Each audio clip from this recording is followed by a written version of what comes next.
Chers pèlerins, chers amis en communion avec nous par la télévision et par Internet, en ce mardi 29 octobre, nous sommes réunis au nom du Père, du Fils et du Saint-Esprit. Le Seigneur soit avec vous.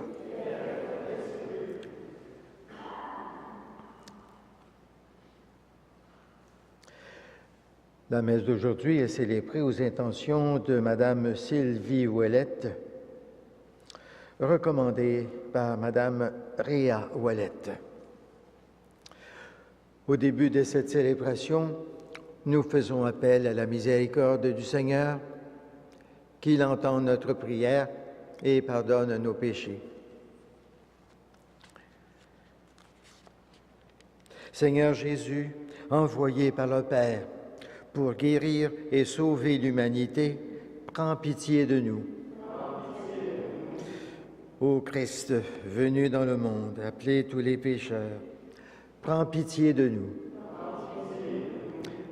Seigneur, élevé dans la gloire du Père, où tu intercèdes pour nous, prends pitié de nous. Que Dieu Tout-Puissant nous fasse miséricorde, qu'il nous pardonne nos péchés et nous conduise à la vie éternelle.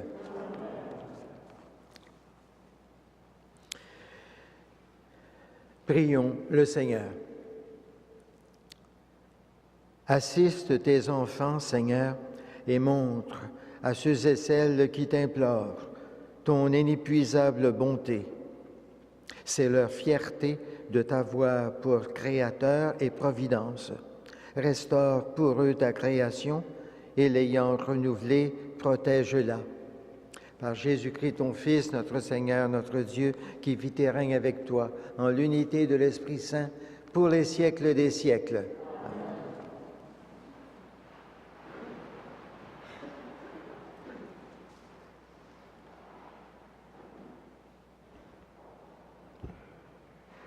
Lecture de la lettre de Saint Paul apôtre aux Romains. Frères et sœurs, j'estime qu'il n'y a pas de commune mesure entre les souffrances du temps présent et la gloire que Dieu va bientôt révéler en nous. En effet, la création aspire de toutes ses forces à voir cette révélation des fils de Dieu. Car la création a été livrée au pouvoir du néant, non parce qu'elle l'a voulu, mais à cause de celui qui l'a livrée à ce pouvoir. Pourtant, elle a gardé espérance d'être, elle aussi, libérée de l'esclavage de la dégradation inévitable pour connaître la liberté, la gloire des enfants de Dieu. Nous le savons bien, la création tout entière crie sa souffrance. Elle passe par les douleurs d'un enfantement qui dure encore. Et elle n'est pas seule. Nous aussi, nous crions en nous-mêmes notre souffrance. Nous avons commencé par recevoir le Saint-Esprit, mais nous attendons notre adoption et la délivrance de notre corps. Car nous avons été sauvés, mais c'est en espérance.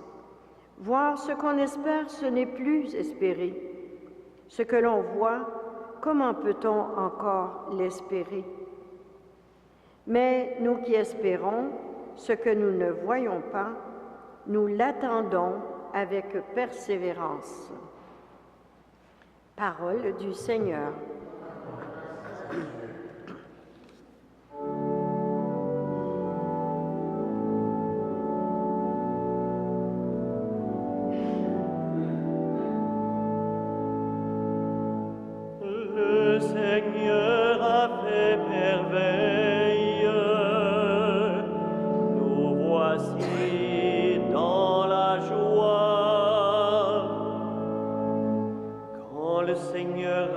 Les captifs à Sion, nous étions comme en rêve.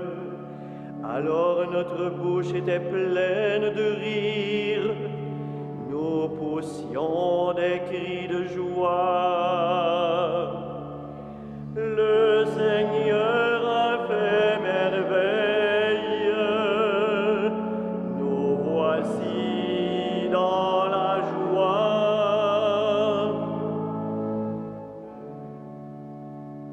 Alors on disait parmi les nations, quelle merveille fit pour eux le Seigneur. Quelle merveille le Seigneur fit pour nous. Nous étions en grande fête. Le Seigneur a fait merveille. Nous voici dans la joie. Ramène, Seigneur, nos captifs, comme les torrents au désert, qui sèment dans les larmes, moissonnent dans la joie. Le Seigneur a fait merveille. Nous voici dans la joie.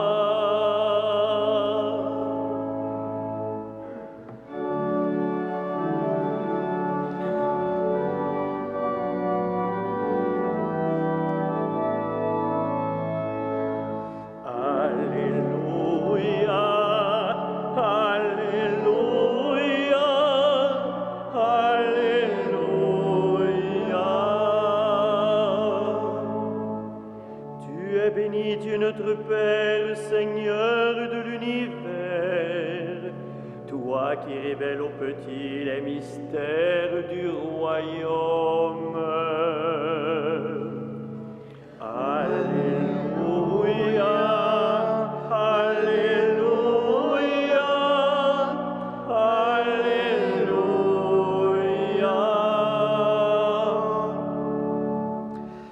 Le Seigneur soit avec vous. Évangile de Jésus-Christ selon saint Luc. Gloire à toi, Seigneur. Jésus disait à la foule, « À quoi le règne de Dieu est-il comparable? À quoi vais-je le comparer?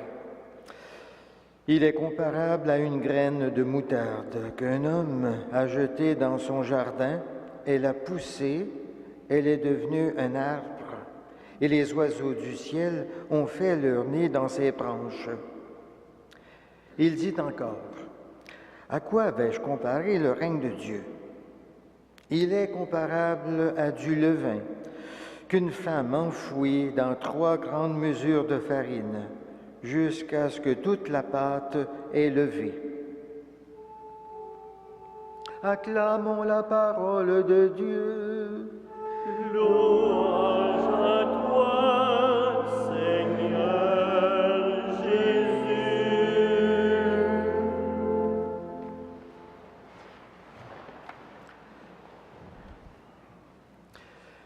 Dans cet évangile, chers amis, que nous venons de proclamer, à 2 reprises, Jésus demande à la foule, « À quoi le règne de Dieu est-il comparable? » Jésus était très conscient que le règne de Dieu est un règne caché. Il disait même qu'il n'est pas de ce monde. Et c'est difficile d'en parler au point que Jésus lui-même va procéder par comparaison. Mais avant d'aborder les 2 comparaisons que Jésus nous propose dans l'Évangile, remettons-nous en mémoire quelques formules utilisées par Jésus, parce qu'il s'agit bien du sujet majeur de l'annonce de l'Évangile, quand Jésus nous parle du règne de Dieu. Jésus disait, « La venue du règne de Dieu ne se laisse pas observer facilement, mais sachez-le, le règne de Dieu est déjà parmi nous. Il est tout proche. Et dans le Notre Père, nous disons que le règne de Dieu doit venir, que ton règne vienne. » Jésus poursuit, « Je dois annoncer la bonne nouvelle du règne de Dieu. » Le règne de Dieu appartient aux petits-enfants et à leurs pareils. Si vous ne devenez comme un petit enfant, vous n'entrerez pas dans le royaume de Dieu. Cherchez d'abord le royaume de Dieu et tout le reste vous sera donné par surcroît. Donc, nous voyons à quel point, dans l'enseignement de Jésus, le règne de Dieu est important. Mais venons-en aux deux comparaisons proposées ici par Jésus. Le règne de Dieu est comparable à une graine de moutarde qu'on sème en terre et qui va pousser et devenir un grand arbre. Le règne de Dieu est quelque chose qui pousse et qui est en croissance. Rien ne peut l'arrêter, car c'est la puissance même de la vie qui vient de Dieu qui est à l'œuvre. Est-ce que nous croyons au règne de Dieu comme une œuvre qui grandit comme un arbre vivant? Le règne de Dieu en moi, en chacun de nous, est-il en expansion ou en régression? La vie chrétienne, c'est quelque chose qui est fait dans ta nature même pour grandir. Si elle ne grandit pas, elle régresse. Le règne de Dieu grandit-il en moi de plus en plus? Voilà la question qu'il faut sans cesse se poser en tant que chrétien. Et nous pouvons nous demander, que vais-je faire aujourd'hui pour que le règne de Dieu grandisse davantage? On ne voit pas un arbre grandir, car sa croissance est imperceptible. Nous pouvons passer tous les jours auprès d'un arbre sans nous apercevoir qu'il grandit. Le règne de Dieu grandit sans cesse, sans que bien des gens s'en rendent compte. La foi en Dieu seulement nous ouvre à la croissance. Et Jésus utilise une deuxième comparaison. Le règne de Dieu est comparable à du levain qu'on enfouit dans la farine jusqu'à ce que toute la pâte est levée. Là encore, la comparaison joue sur la puissance de transformation du levain et sur son aspect invisible. Bien des femmes et bien des boulangers, encore aujourd'hui, préparent la pâte pour le pain.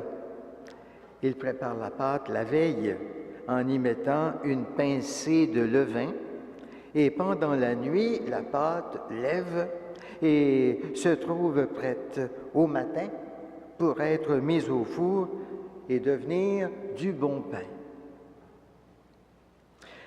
Jésus vient nous faire découvrir que l'action de Dieu est puissante. Rien ne peut l'arrêter. Et d'une grande force, mais elle est invisible. Elle ne se voit très peu, mais elle est à l'œuvre. Elle ne se voit qu'avec les yeux de la foi. En participant au repas eucharistique du Seigneur ce matin, eh bien, nous y participons de tout notre cœur, avec les yeux de la foi bien ouverts, pour accueillir le Seigneur qui vient nous rencontrer et nous avertir et nous prévenir que son règne est à l'œuvre dans la vie de chacun d'entre nous. Amen.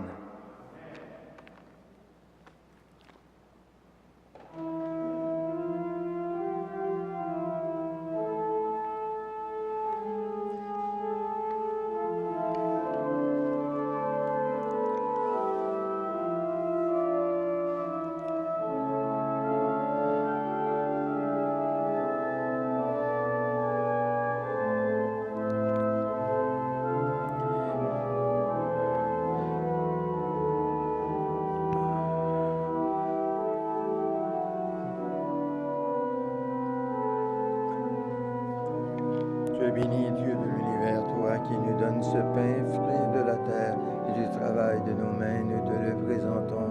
Il deviendra le pain de la vie éternelle.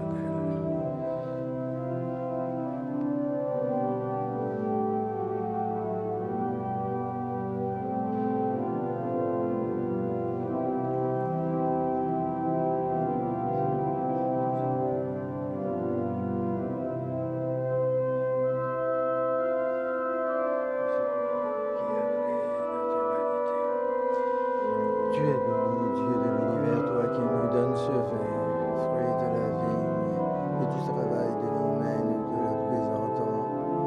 Il deviendra le pain du royaume éternel.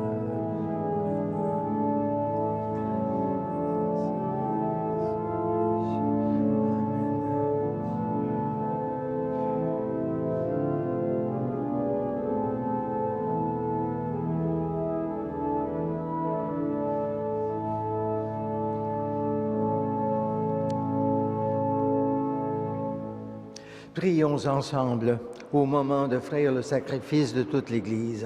À la gloire de Dieu et le salut du monde. Dans ta bonté, Seigneur, sanctifie ces dons. Accepte le sacrifice spirituel de cette Eucharistie et fais de nous-mêmes une éternelle offrande à ta gloire. Par Jésus, ton Fils, notre Seigneur, notre Dieu, qui vit et règne avec toi en l'unité de l'Esprit Saint pour les siècles des siècles. Le Seigneur soit avec vous.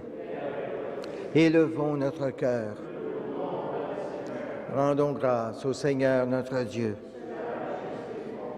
Vraiment, Père très saint, il est juste et bon de te rendre grâce, toujours et en tout lieu, par ton Fils bien-aimé, Jésus-Christ, car il est ta parole vivante par qui tu as créé toutes choses. C'est lui que tu nous as envoyé comme Rédempteur et Sauveur, Dieu fait homme, conçu de l'Esprit Saint, né de la Vierge Marie, pour accomplir jusqu'au bout ta volonté et rassembler du milieu des hommes un peuple saint qui t'appartienne. Il étendit les mains à l'heure de sa passion afin que soit brisée la mort et que la résurrection soit manifestée. C'est pourquoi, avec les anges et tous les saints, nous proclamons ta gloire en chantant d'une seule voix.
Toi qui es vraiment saint, toi qui es la source de toute sainteté, Seigneur, nous te prions.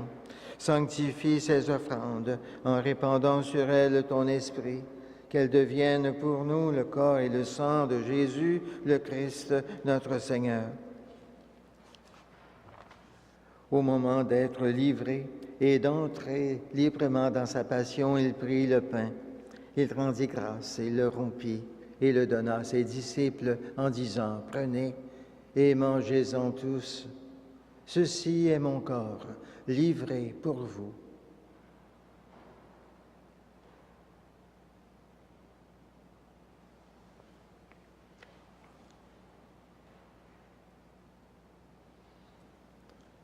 De même, à la fin du repas, il prit la coupe. De nouveau, il rendit grâce et la donna à ses disciples en disant, « Prenez et buvez-en tous, car ceci est la coupe de mon sang, le sang de l'alliance nouvelle et éternelle, qui sera versé pour vous et pour la multitude, en rémission des péchés. Vous ferez cela en mémoire de moi. »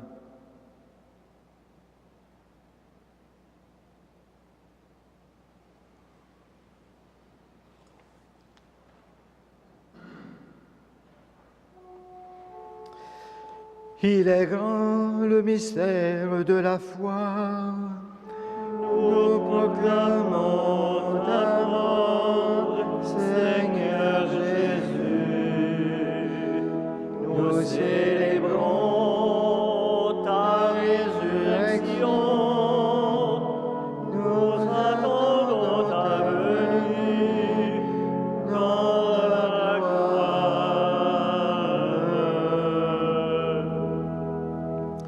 Faisant ici mémoire de la mort et de la résurrection de ton Fils, nous t'offrons, Seigneur, le pain de la vie et la coupe du salut, et nous te rendons grâce, car tu nous as choisis pour servir en ta présence.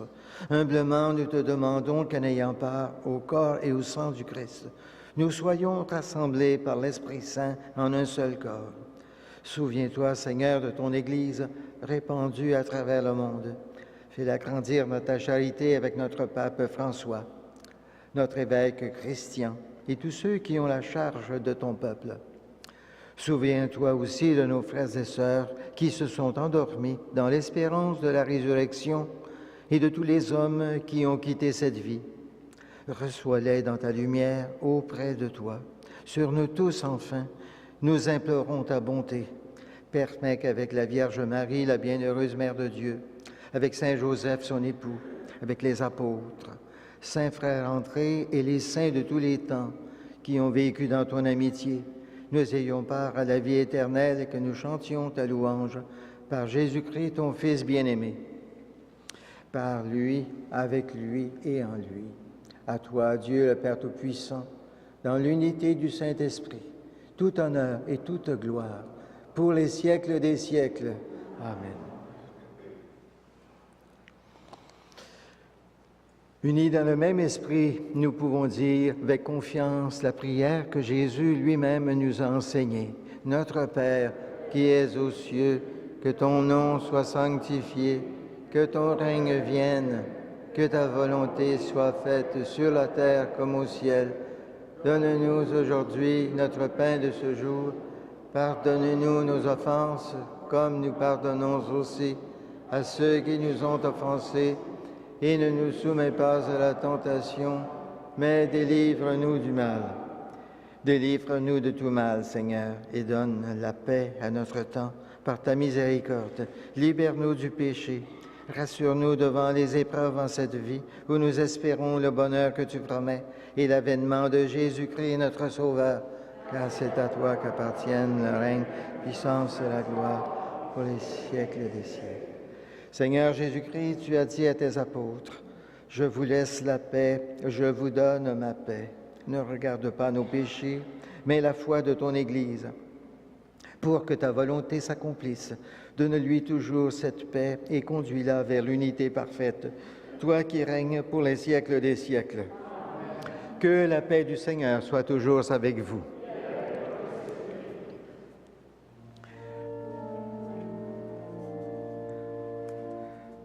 Agneau de Dieu, qui enlève le péché du monde, prends pitié de nous.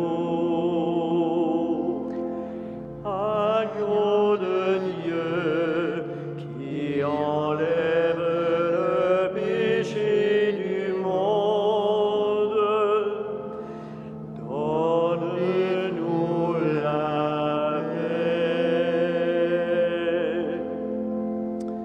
Heureux, heureux, les invités au repas du Seigneur. Voici l'agneau de Dieu qui enlève le péché du monde. Seigneur, je ne suis pas digne de te recevoir, mais dis seulement une parole et je serai guéri.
Prions le Seigneur. Seigneur, entoure d'une constante protection ceux et celles que tu as renouvelés par le pain du ciel. Puisque tu ne cesses de les réconforter, rends-les dignes de l'éternel salut. Par Jésus ton Fils, notre Seigneur, notre Dieu, qui vit et règne avec toi en l'unité de l'Esprit Saint, pour les siècles des siècles. Le Seigneur soit avec vous. Et que Dieu Tout-Puissant vous bénisse, le Père, le Fils et le Saint-Esprit. Allons dans la paix et dans la joie du Christ. Rendons grâce à Dieu.